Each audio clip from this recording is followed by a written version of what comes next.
दोस्तों, वैसे आज हम इंसानों ने विज्ञान की मदद से सभी प्रश्नों के उत्तरों का जवाब तलाशा है। मगर इस सृष्टि के कुछ ऐसे भी सवाल हैं जिसका जवाब आज विज्ञान के पास भी नहीं है। इसका जवाब तलाशने में विज्ञानों के भी पसीने छूट जाते हैं। तो आइए जानते हैं कुछ ऐसे ही सवाल जिनके जवाब आज हमारी साइंस के पास भी नहीं है। नंबर 10, क्या हम सृष्टि पर अकेले हैं? दोस्तों, जिन 10 सवालों का जवाब साइंस के पास नहीं है, उन सबसे महत्वपूर्ण एक ये भी है कि सृष्टि पर अरबों खरबों की संख्या में तारे मौजूद हैं और इन तारों के इनसे भी ज़्यादा ग्रह हैं। उनके उपरों की तो गिनती ही नहीं है।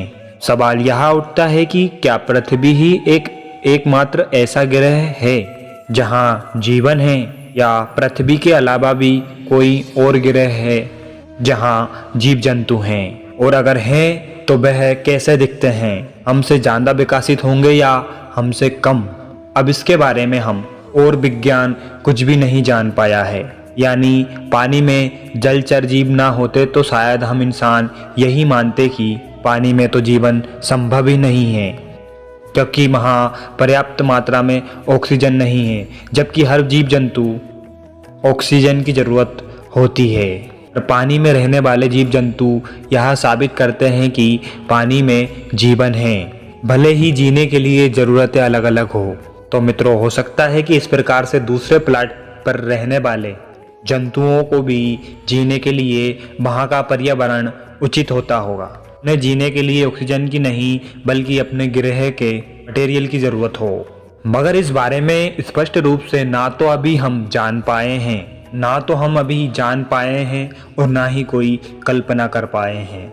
नंबर 9, मित्रों, क्या भगवान हैं?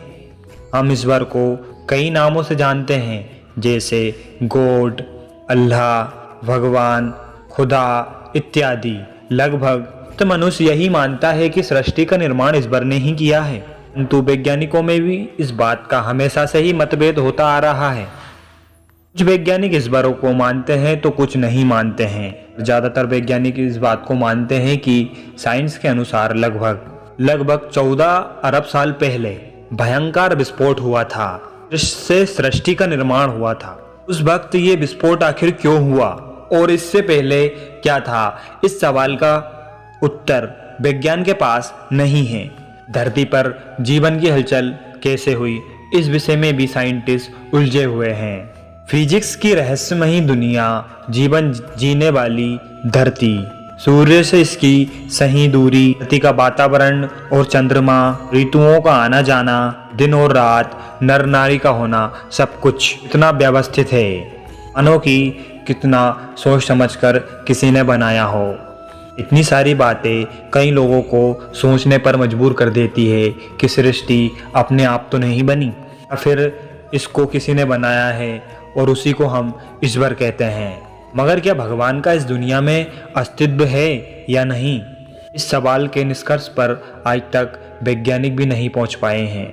नंबर 8, ब्रह्मांड किस चीज़ से मिलकर बना है? मटेरियल हम अपने आसपास देखते हैं, वह बहुत से आइटमों से बना है। अगर समस्त ब्रह्मांड का 5% हिस्सा ही आइटमों से बना हुआ है, बाकी 95% हिस्सा किस मटेरियल से बना है, ये आज तक कोई नहीं जानता।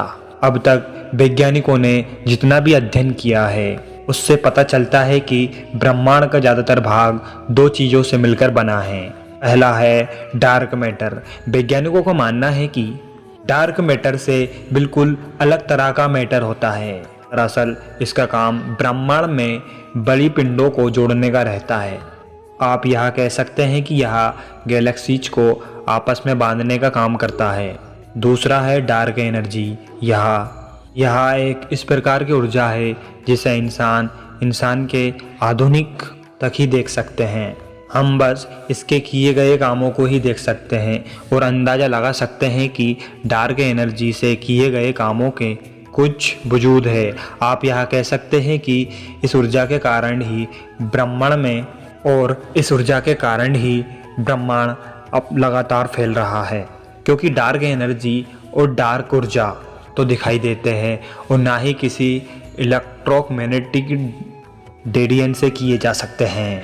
इनके बारे में जानना विज्ञान के लिए आज भी लगभग नामुमकिन सा रखा है। नंबर 7, ब्लैक होल के अंदर क्या है? मित्रों, जिनको ब्रह्मांड के बारे में जानने की इच्छा होगी उन्होंने एक बार तो ब्लैक होल को जरूर देखा होगा। ब्लैक होल में गुरुत्वाकर्षण शक्ति इतनी अधिक होती है कि यह लाइट को भी अपनी ओर खींच लेता है। यानी आप किसी टॉर्च से ब्लैक होल की ऊपर दूसरी ओर से प्रकाश भेजना चाहते हो तो आपकी टॉर्च की रोशनी वहां पर दिखाई नहीं देगी और नीचे ब्लैक होल में चली जाएगी। हम पिछले कुछ दशकों में ब्लैक होल के बारे में बहुत सारी जानकारियां इकट्ठा करने की सोच रहे हैं, लेकिन हम अभी तक यह नहीं जान पाए कि उसकी दूसरी तरफ क्या है। वैज्ञानिकों के अनुसार ब्लैक होल अनंत रूप तक छोटा होता हुआ चला जाता है। ब्रह्मांड में गोल शास्त्रों के अनुसार यह दूसरे ब्रह्मांड में जाने का अनुसार भी हो सकता है। इसकी शक्ति का इस्तेमाल करके हम काफ़ी कम समय में दूसरे ब्रह्मांड में स्थान कर सकते हैं।